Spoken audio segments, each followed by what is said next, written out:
정오 종합뉴스.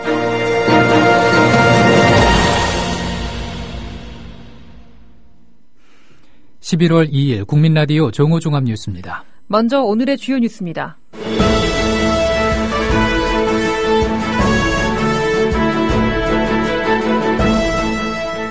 오늘 박근혜 대통령과 아베 신조 일본 총리가 양국의 새 정부 출범 이후 처음으로 정상회담을 가졌습니다.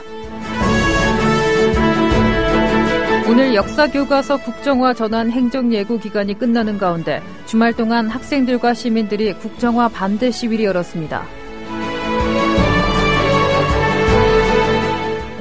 우리나라는 2012년 3월부터 43개월째 불황형 흑자를 이어간 것으로 나타났습니다.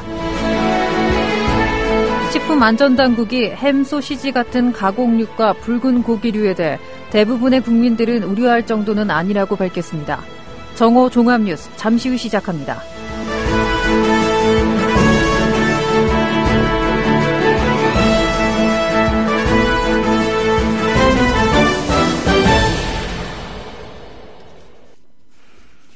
박근혜 대통령과 리커창 중국 총리, 아베 신조 일본 총리는 정상회의 정례화와 삼국 협력 사무국의 역량 강화를 통해서 한중일 협력을 강화하기로 했습니다.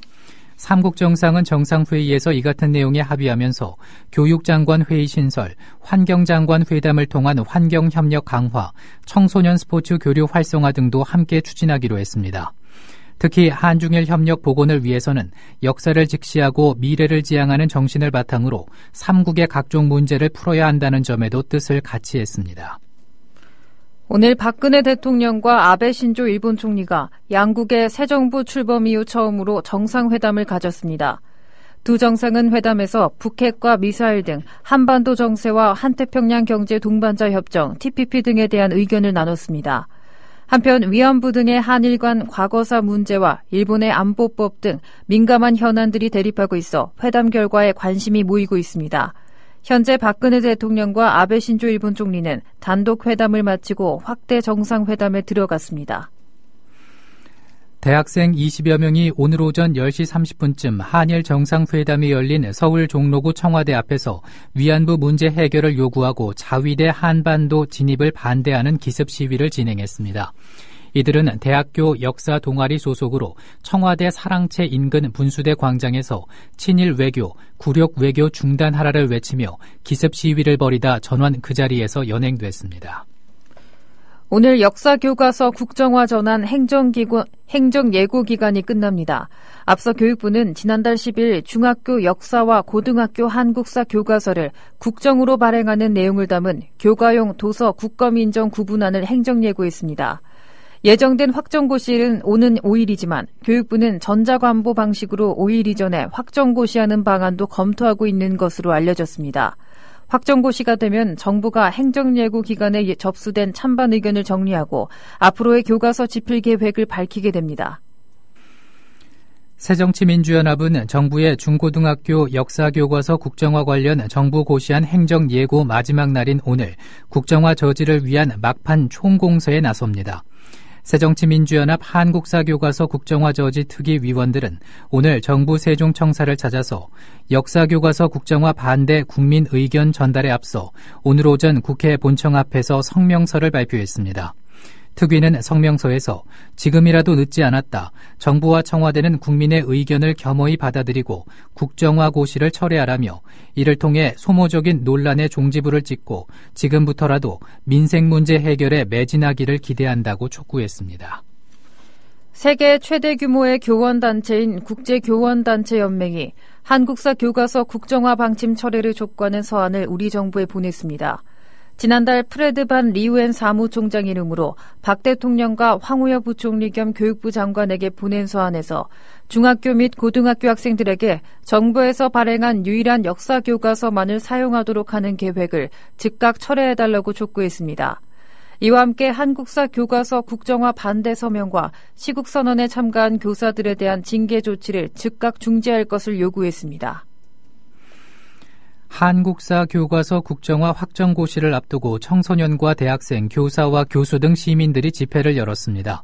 어제 오후 1시부터는 한국사 교과서 국정화를 반대하는 연세인 모임을 시작으로 역사 교과서 국정화 저지 대학생 대표자 연석회의, 21세기 청소년 공동체 희망, 역사 교수 모임 등의 집회가 이어졌습니다. 오후 6시부터는 한국사 교과서 국정화 저지 네트워크 소속 만여 명이 서울 청계천에서 범국민 대회를 열고 밤 8시부터는 구인권위원회까지 행진을 진행하기도 했습니다. 식품안전당국이 햄, 소시지 같은 가공육과 붉은 고기류에 대해 대부분의 국민들은 먹어도 우려할 정도는 아니라고 밝혔습니다. 오늘 식품의약품안전처에 따르면 2010년부터 2013년까지 4년간 국민건강 영양조사를 분석한 결과 우리나라 국민들의 가공육 섭취량은 1일 평균 6g 수준으로 세계보건기구가 발표한 내용과 비교해 우려할 정도는 아닙니다. 다만 국민들의 가공육과 붉은 고기류를 먹는 양이 증가하고 있어 정부 차원에서 적정한 섭취 가이드라인을 제시할 계획입니다. 김재경 국회 예산결산특별위원장은 한국형 전투기 KF-X 사업의 내년도 예산을 정부 안인 670억 원보다 증액할 수 있음을 내비쳤습니다.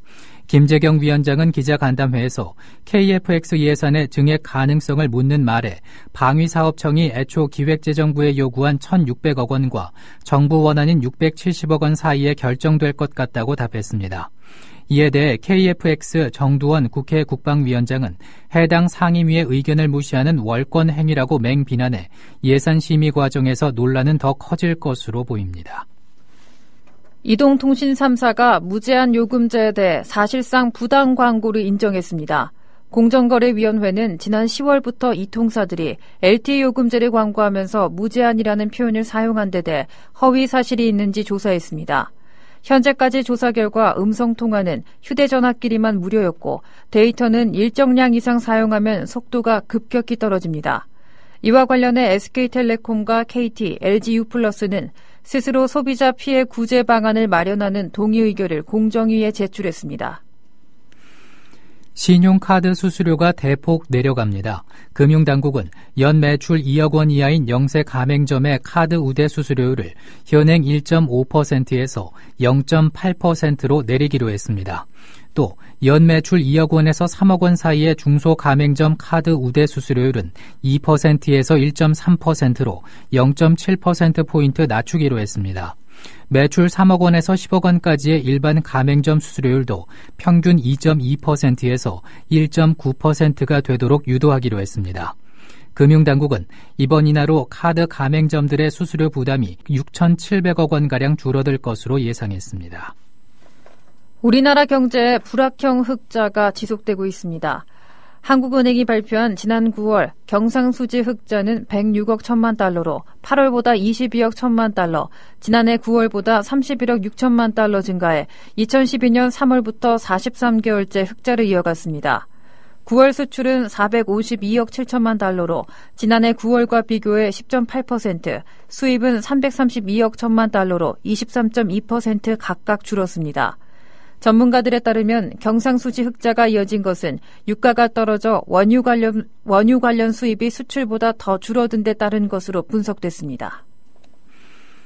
국선 변호인의 도움을 받은 피고인이 10년 새 배 이상 는 것으로 나타났습니다.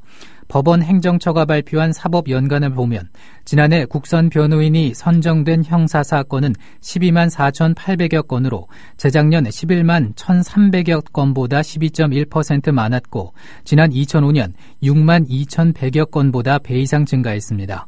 국선 변호인을 선정한 이유는 빈곤을 이유로 변호인을 선임할 수 없기 때문이 11만 900여 건으로 대부분을 차지했습니다. 형사소송법은 피고인이 변호인이 없을 때 법원이 직권으로 국선 변호인을 선정하도록 규정하고 있습니다.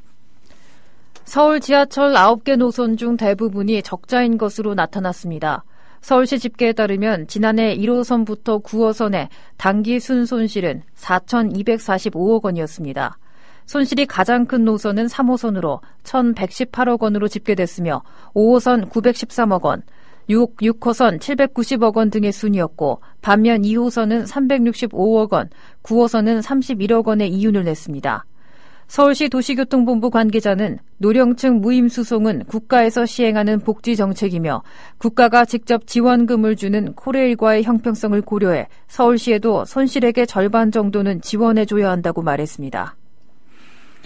회사 체육대회 중 다쳐 수술을 받았다가 부작용으로 숨진 회사원이 업무상 재해를 인정받았습니다. 서울행정법원은 피가 굳은 혈전이 폐동맥을 막아 숨진 A모 씨의 유족이 근로복지공단을 상대로 유족급여와 장의비를 청구한 소송에서 유족 측 승소로 판결했습니다. 2013년 건설회사에 입사한 A씨는 지난해 2월 회사 체육대회에서 축구를 하다가 왼쪽 아킬레스건이 파열됐고 수술 후 깁스를 한 채 치료를 받다 집에서 갑자기 쓰러져 숨졌습니다. 지난해 한국인 취업자들의 근로시간은 경제협력개발기구 OECD 평균의 1.2배인 것으로 나타났습니다. OECD의 1인당 평균 실제 연간 근로시간 통계에 따르면 2014년 국내 임금 근로자의 자영업자 등 전체 취업자의 1인 평균 근로시간은 2,124시간으로 OECD 회원국 34개국 가운데 멕시코 다음으로 길었습니다. 이는 한국인들이 OECD 회원국 평균보다 연간 354시간 더 많이 일하는 것이고 주당 평균 6.8시간 더 일하는 것입니다. 부산진 경찰서는 김무성 새누리당 대표 등으로 사칭해 돈을 받아 가로챈 혐의로 55살 김모 씨를 구속했습니다. 김 씨는 시도의원이나 유명 대학 교수 등에게 전화해 김 대표나 대학 총장, 병원 원장 목소리를 흉내내며 기부금을 요구하는 방법으로 모두 7명에게서 2,700만 원을 받아 가로챈 혐의를 받고 있습니다. 경찰은 김 씨가 각종 협회와 대형 병원 등 200여 곳에 이르는 연락처를 검색한 사실로 미뤄 다른 피해자가 있을 것으로 보고 수사를 하고 있습니다. 정부가 조류 인플루엔자 AI가 확산 추세인 전남과 광주 지역 모든 유경오리에 대해 일제검사를 하기로 했습니다. 일제검사는 유경오리 농가 590여 곳을 대상으로 이루어지며 오리의 인후두와 분변에서 시료를 채취해 AI 감염 여부를 확인하게 됩니다.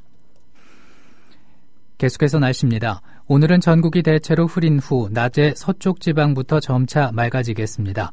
낮 최고 기온은 전국이 16도에서 20도의 분포를 보이겠습니다.